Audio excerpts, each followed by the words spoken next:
Oniadofo Golden TV GH esuo anie ebusuafo me mo bibiara akwa abasronko e de ba saa channel yi so aha na obenya update bia efa ensama ekoso ewo man mu eno nti subscribe like na fa so share bi efa boaye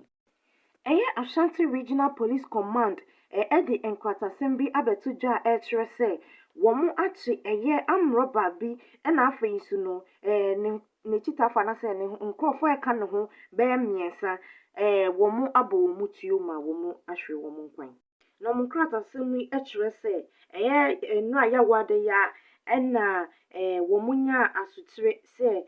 amrobas bi epese womo ye operation ne sane ntini womo ha womo ni edi etire na womo hu se operation ya amrobas yi waye womo adwen se womo ba be embaki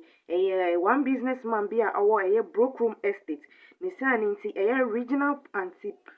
regional police anti-robbery task force no mounty search and after screening operation ewo ahyen bia na ewura estate no na abra na saa dwumadie yi ekoso no eho na wo muhu se private car bia nipa be anan na etimu wo muhu se bebi edu na anhwa polisifo ebeche omunti wo mu edinkan na wo mu start se wo mu eshuti polisifo no na ensansa polisifo no wo mu abene wo mu adwuma mu yenti no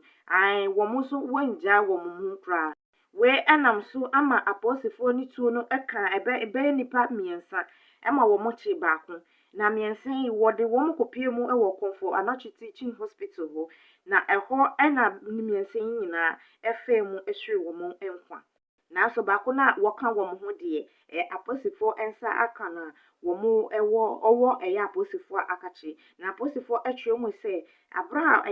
operation yi ko sun enyame bia wo mutumi ehu ewo saa npabofo yi ho pump action gun na afei so no etuo locally manufactured tool itu a no we nkrom ya na enhaban bia wo mugidi se ebeye cannabis mechi ewi wenum ne nyame bia wo mu etimi nya enya free saa enkrofo yi ho na aposifo se wo mu de aseda piesie de bema wonam a wo mutumi bua eyi wo masutire a wo mutumi di dwumadie wano afei nso no wo mu de abasobode pa kese ene aseda kese de ma Ashanti Regional Police Commander ene ne nkrofo se wo mo bo wo mo homodin edi dwuma de atia nsemmονidi a ekoso wo mo mpate na afei nso no Ashanti region nyina ne senti ne se wo mpese wo mokotia